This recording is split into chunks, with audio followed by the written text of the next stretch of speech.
എല്ലാവർക്കും സുഖമല്ലേ? ഞാൻ വീണ്ടും ഇതാ സാമ്പാറും അവിയലും തലക്കറിയും മീൻകറിയായിട്ടൊക്കെ വന്നിട്ടുണ്ട്. നിങ്ങൾ എൻ്റെ വീഡിയോ കണ്ട് സപ്പോർട്ട് ചെയ്യുമെന്നുള്ള പൂർണ്ണ വിശ്വാസത്തോടു കൂടി അങ്ങനെ രാവിലെ മുട്ടക്കറിക്കൊക്കെ അവിച്ചും പറക്കിയൊക്കെ വച്ചു. കുറേ പണംപുളിയൊക്കെ കിട്ടി, അതിനെയൊക്കെ ഉണങ്ങാനും അരിഞ്ഞൊക്കെ ഇട്ടിട്ടുണ്ട്. പിന്നെ തലക്കറിക്കൊക്കെ കഴുകി വെച്ചു. അങ്ങനെ ഇന്നത്തെ ജോലികളെല്ലാം തകർത്തുകൊണ്ട് നിൽക്കുകയാണ്. എനിക്ക് ജോലിയെല്ലാം തീർത്തിട്ട് ഒരു യാത്ര പോകണം. ആ യാത്രയിൽ നിങ്ങളും വരണം. ഒരു വിശേഷമുണ്ട്, ആ വിശേഷം നിങ്ങളുമായിട്ട് പങ്കിടാനാണ്. നിങ്ങൾ കാണണം, കണ്ടിട്ട് സപ്പോർട്ട് ചെയ്യണം. നിങ്ങൾക്ക് ഇഷ്ടമായെങ്കിൽ അതിനെനിക്ക് മറുപടി തരണം. പിന്നെ എന്തൊക്കെയുണ്ട് വിശേഷങ്ങൾ? സുമോദിനും ലത ചേച്ചിക്കും മഹേഷിനും ഒക്കെ സുഖമാണെന്ന് വിശ്വസിക്കുന്നു. എൻ്റെ എല്ലാ കൂട്ടുകാർക്കും വളരെയധികം താങ്ക്സ്. നിങ്ങളൊക്കെ എന്നെ പ്രത്യേകം അന്വേഷിക്കണം. അതുപോലെ രാജു കോട്ടയ്ക്കൽ, എനിക്ക് ഭയങ്കര സന്തോഷമുണ്ട് കേട്ടോ. രാജു എൻ്റെ വീഡിയോ കാണുകയും അതും ഒരു യൂട്യൂബറാണ്, കണ്ടിട്ട് എൻ്റെ വീഡിയോയ്ക്ക് അഭിപ്രായങ്ങൾ പറയുകയും ചെയ്യുന്നതിൽ എനിക്ക് ഭയങ്കര സന്തോഷമാണ്. ഞാൻ പിന്നെ എൻ്റെ ജീവിതകഥ പറഞ്ഞതിൽ അങ്ങനെ ഞാൻ ഇങ്ങനെ അങ്ങനെ രീതിയിലൊന്നും അല്ല കേട്ടോ പറയണത്.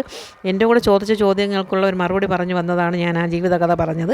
അത് ഞാനത് ചുരുക്കി പറഞ്ഞു ലാസ്റ്റിൽ നിർത്തും കേട്ടോ. പറയാൻ പറ്റാത്ത കുറേ കാര്യങ്ങളൊക്കെ ഉണ്ട്.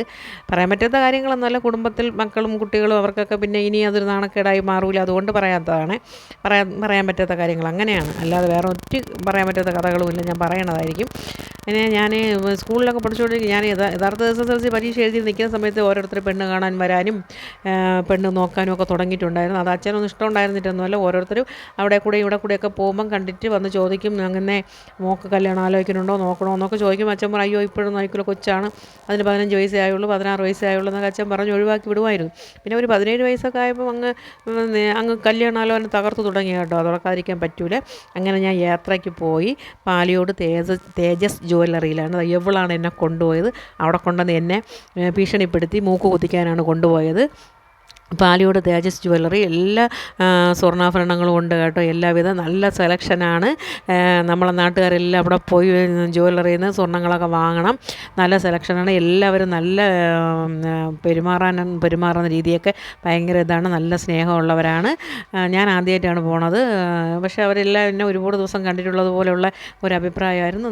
എൻ്റെ നാട് തന്നെയാണ് കേട്ടോ, എൻ്റെ നാട്ടിലുള്ളതാണ്. നിങ്ങളെല്ലാവരും പോകണം. പറ്റണ സമയങ്ങളിൽ നമ്മളെ നാട്ടുകാരെല്ലാവരും പോകണം. പോയി നമുക്ക് എന്തെങ്കിലുമൊക്കെ വാങ്ങാനുണ്ട്, ചെറിയ മോതിരമായാലും കൊച്ചു കുട്ടികൾക്കുള്ള മോതിരമായാലും നമുക്ക് വാങ്ങാൻ പോവാം. നമ്മൾ അടുത്തുള്ളൊരു കടയാണ്. എല്ലാ രീതിയിലുള്ള ആഭരണങ്ങളും ഉണ്ട്.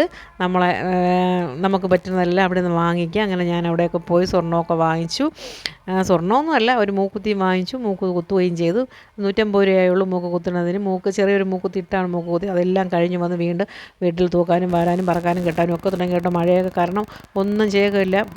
അപ്പോൾ ഇന്ന് വിചാരിച്ചു ഒന്ന് മഴ തോന്നുന്ന നിൽക്കുകയല്ലേ, അതുകൊണ്ട് കുറച്ചൊന്നും ചെത്തി പറിക്കാനൊക്കെ ഉണ്ട്. മഴ കയറിയപ്പോഴും അവിടെ എല്ലാം കാടായി തുടങ്ങിയിട്ടുണ്ട്.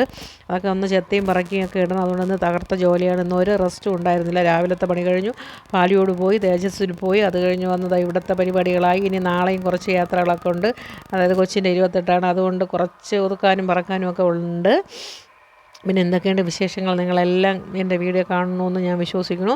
അങ്ങനെ ഒരു 17 വയസ്സ് മുതൽ എനിക്ക് തകർത്ത കല്യാണാലോചനയായിട്ട് കേട്ടോ. അച്ഛന് പിന്നെ എന്നെ 17 വയസ്സായപ്പോൾ കെട്ടിയിരിക്കണമെന്നുള്ള ഒരു വലിയ ആഗ്രഹം ഉണ്ടായിരുന്നു. പെൺപിള്ളേരെയൊന്നും ഒരു ദിവസം വയ്ക്കാൻ പാടില്ല, പഠിപ്പിക്കാൻ പാടില്ല, പഠിച്ചതൊക്കെ മതി, ഇനി പഠിക്കേണ്ട ആവശ്യമില്ല എന്നൊക്കെ ഉള്ള ധാരണയായിരുന്നു. വല്ലവതിനെയും പിടിച്ച് പറക്കിയൊക്കെ ഞാൻ ഒരു 19 വയസ്സ് വരെയൊക്കെ അങ്ങ് പോയി. ഞാനല്ല, എന്തോ എൻ്റെ കാലക്കേടിന് 19 വയസ്സ് വരെയൊക്കെ പോയി. അങ്ങനെ തകർത്ത കല്യാണാലോചനയൊക്കെ നടന്നുകൊണ്ടിരുന്നു. നാട്ടിലുള്ളവരും അല്ലാതെ ഉള്ളവരൊക്കെ ചോദിച്ചുകൊണ്ട്. പക്ഷേ ഒരു കാര്യം ഞാൻ പറയാം കേട്ടോ, എനിക്ക് ഇങ്ങനെ ദൂരെ ജോലിയുള്ള ആൾക്കാരോട് കല്യാണം കഴിച്ചയക്കണതായിരുന്നു എനിക്കിഷ്ടം. പക്ഷേ കല്യാണം അങ്ങനെ വീടറായിക്കണമെങ്കിൽ അങ്ങ് പോകും, അത്രയേ ഉള്ളൂ. എന്തെന്ന് കല്യാണം അങ്ങനെ ഞാൻ വിചാരിച്ചിട്ടുണ്ട്. നമ്മൾ പണ്ട് കാലത്ത് എല്ലാവരും, ഇന്നായാലും പിള്ളേർ വിചാരിക്കും കല്യാണം കഴിയുമ്പോൾ പയ്യൻ്റെ കൂടെ അവൻ്റെ കൈ പിടിച്ച് സന്തോഷത്തോട് ഉല്ലസിച്ച് കുറേ ഡ്രസ്സൊക്കെ ഇട്ട് വീടുകളിലൊക്കെ പോയി ഭക്ഷണമൊക്കെ കഴിച്ച് ദൂരയാത്രയൊക്കെ പോയി അങ്ങനെയൊക്കെ നടക്കാമെന്നുള്ള ഒരു പ്രതീക്ഷയോടെ എല്ലാ പിള്ളേരും പോകുമ്പോൾ ഞാനും പോയി കല്യാണത്തിന്. അങ്ങനെയൊക്കെയുള്ളൊരാഗ്രഹമേ മനസ്സിലുണ്ടായിരുന്നുള്ളൂ. അങ്ങനെ തകർത്ത കല്യാണാലോചനകൾ നടന്നുകൊണ്ടിരുന്നു. അച്ഛൻ എന്നെ 1-2 വർഷം കൂടി കഴിഞ്ഞിട്ട് 19 വയസ്സായാലേ കൊള്ളാവൂ എന്ന് പറഞ്ഞിട്ടും കേൾക്കാതെ ആൾക്കാരൊക്കെ ഇങ്ങനെ വരികയും പോവുകയും, വരുമ്പോൾ എന്തെങ്കിലുമൊക്കെ പറഞ്ഞ് അച്ഛൻ ഒഴിവാക്കി വിടുകയൊക്കെ ചെയ്യുമായിരുന്നു. മാന്യമായി കൊടുക്കാനുള്ള സാമ്പത്തികമൊക്കെ ഉള്ളതുകൊണ്ട് എല്ലാവരും അത് നോക്കിയും വരണവരുണ്ടായിരുന്നു. അങ്ങനെ കല്യാണമൊക്കെ ആലോചിച്ചു, കുറേയൊക്കെ ആയി. അങ്ങനെ ഇരിക്കുമ്പോഴാണ് എനിക്ക് എൻ്റെ തലയിൽ ഒരു വലിയ മാരണം പോലെ ഒരു കല്യാണാലോചന വരികയും ആ കല്യാണാലോചനയ്ക്ക് ഞാൻ നല്ലവണ്ണം, എനിക്ക് ഒട്ടുമേ ഇഷ്ടമില്ലായിരുന്നു. ഞാൻ നല്ലവണ്ണം എൻ്റെ വീട്ടുകാരോടും എൻ്റെ ഏറ്റവും അടുത്ത ബന്ധുക്കളോടും എൻ്റെ സഹോദരനോടൊക്കെ ഞാൻ പറഞ്ഞിട്ടുണ്ട് എനിക്കിഷ്ടമില്ല. അത് നമുക്കറിയാവുന്നുള്ള കുറച്ച് അകലെയാണെങ്കിൽ നമുക്കൊക്കെ നല്ലവണ്ണം അറിയാവുന്നുള്ള ആൾക്കാരാണ്. അതുകൊണ്ട് ഞാൻ പറഞ്ഞിട്ടുണ്ട് എനിക്ക് വേണ്ട, ഇത് ശരിയാവില്ല. അവരൊരു ജോലി മാത്രം നോക്കി, ഒരു ജോലി ഉണ്ടല്ലോ, വേറെ ഒന്നും നോക്കേണ്ട ആവശ്യമില്ല, പാവപ്പെട്ട വീട്ടിലുള്ള ആൾക്കാരാണ്, വേറെ കുഴപ്പമൊന്നുമില്ല, അങ്ങനെ എന്നൊക്കെ പറഞ്ഞ് കുറേ നമ്മളെ യഥാർത്ഥം പറഞ്ഞ രാഷ്ട്രീയപരമായ കല്യാണമായിരുന്നു. രാഷ്ട്രീയപരമാക്കിയാണ് കല്യാണം നടത്തിയത്. രാഷ്ട്രീയക്കാർ പറഞ്ഞാണ് കല്യാണം നടത്തിയത്. അത് മാത്രമേ അച്ഛൻ അംഗീകരിച്ചുള്ളൂ. അവർ രാഷ്ട്രീയക്കാർ പറയണത് മാത്രം അച്ഛൻ നോക്കി എന്നെ കല്യാണം കഴിച്ച് അയച്ചു. അതൊരു എന്താ പറയണേ, എന്തോ ആണെന്നുള്ള ഒരു ധാരണയിൽ അവിടെ പോയി, കല്യാണം കഴിഞ്ഞ് അവിടെ പോയി 1-2 ദിവസം 1, 2, 2, 3, 4, 5ൻ്റെ അന്ന് എനിക്ക് നല്ല ഒരു സമ്മാനം കിട്ടി കേട്ടോ. കല്യാണം കഴിഞ്ഞ് ആദ്യമായി വീട്ടിൽ കയറിപ്പോയി.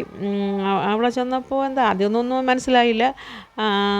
താമസിച്ചുകൊണ്ട് ആദ്യത്തെ 5ൻ്റെ അന്ന് എനിക്ക് നല്ലൊരു ഗിഫ്റ്റ് കിട്ടി. ആദ്യത്തെ ഇടി കേട്ടോ. 2 കയ്യിര പോയത്തിലും ആദ്യത്തെ 5ൻ്റെ അന്ന് എനിക്ക് നല്ലവണ്ണം കിട്ടി. അന്നാണ് ആദ്യമായിട്ട് ഇങ്ങനെ ഇതാണ് വിവാഹ ജീവിതത്തിലെ ഏറ്റവും വലിയ സമ്മാനം. പക്ഷേ അതും അന്നത്തെ ആദ്യ കാലങ്ങളിലുള്ള ഒരു പഞ്ചാമൃതമായിട്ട് കണക്കാക്കി ആ ഇടി അങ്ങ് ഒഴിവാക്കി. പക്ഷേ അത് പിന്നെയും തുടർന്ന് വന്നുകൊണ്ടിരുന്നു. അത് ഞാൻ അടുത്ത് പറയണതായിരിക്കും. Thank you.